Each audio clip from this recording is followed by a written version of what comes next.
Hi, this is SemaPLC, an open-source, agent-driven IDE that turns a natural language requirement into a running, verified PLC program.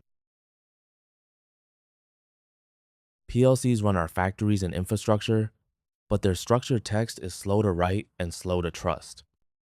The usual loop edit, compile, deploy, observe, simulate is spread across disconnected tools.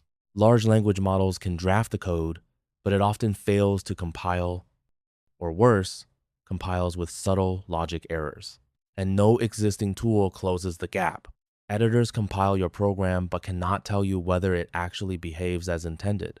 That is our key idea. A single model-agnostic agent carries one requirement through one closed loop, repairing itself whenever a step fails. This is our architecture.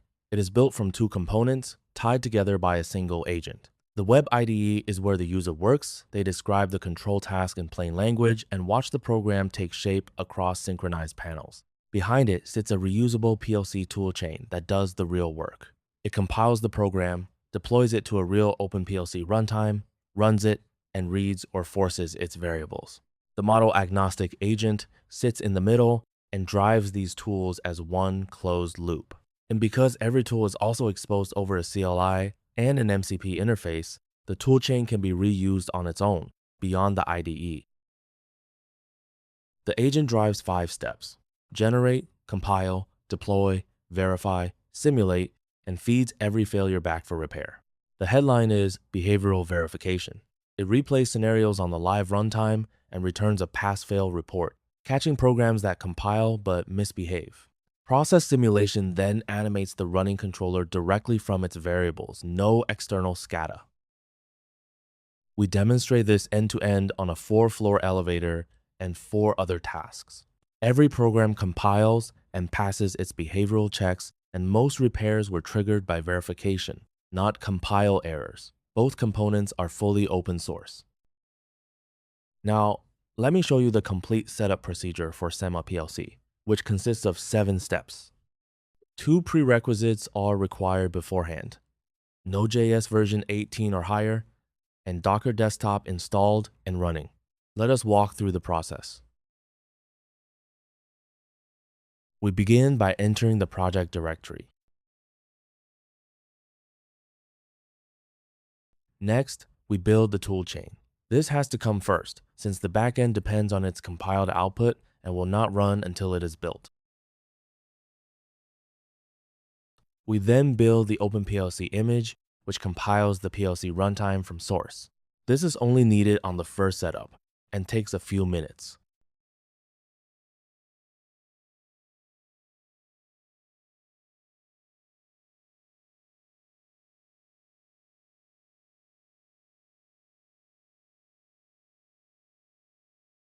With that in place, we install the web application and its front-end dependencies.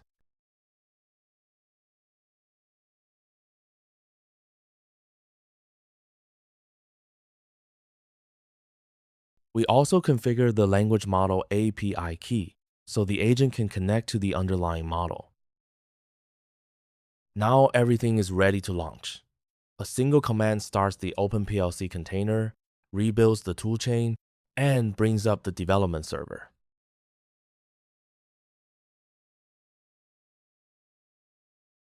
Finally, we open the IDE in the browser, where the agent-driven development environment is ready to use. And that completes the setup. With all 7 steps done, the environment is ready, and the agent can begin generating and running PLC programs. Let's start with a traffic light. We type the requirement: green for 3 seconds, yellow for 1, red for 2. From there, the agent takes over. It writes the control program, then writes its own tests, and runs them on a real PLC to confirm the behavior is correct. Once it's done, here's what we get. There's the generated code, and right next to it, the ladder diagram. So engineers can review the logic the way they're used to. And there's a live simulation. The traffic light cycles green, yellow, red, on its own, exactly as we expected.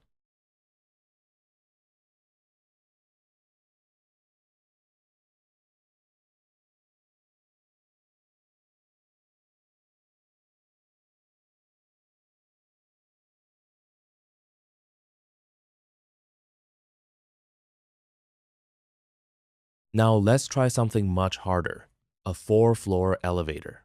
We type the requirement, press a call button on any floor, the car drives there, the doors open and wait a few seconds, then close before it serves the next call. This is the kind of logic that's easy to get subtly wrong by hand. So again, the agent writes the program, then writes its own tests, and runs them on a real PLC to make sure it behaves the way we described.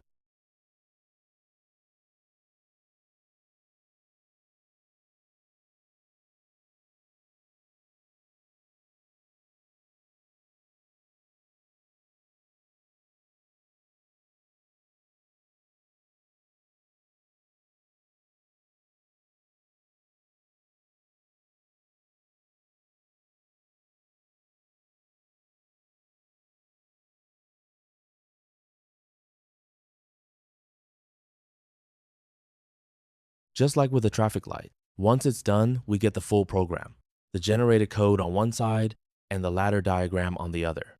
So engineers can review the logic in the form they're most comfortable with. And the elevator does exactly what we asked. Here it is running in the live simulation. And the key point is that it responds correctly to whatever the user does. Whichever floor is called, the car goes there, stops cleanly, and the doors open and close at the right moment every time. There's no hand tuning and no hidden edge cases. The behavior simply matches the specification we wrote and matches what the verification step had already confirmed before we ever ran it.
That's SemaPLC, readable code, familiar ladder logic, and automatic verification you can rely on.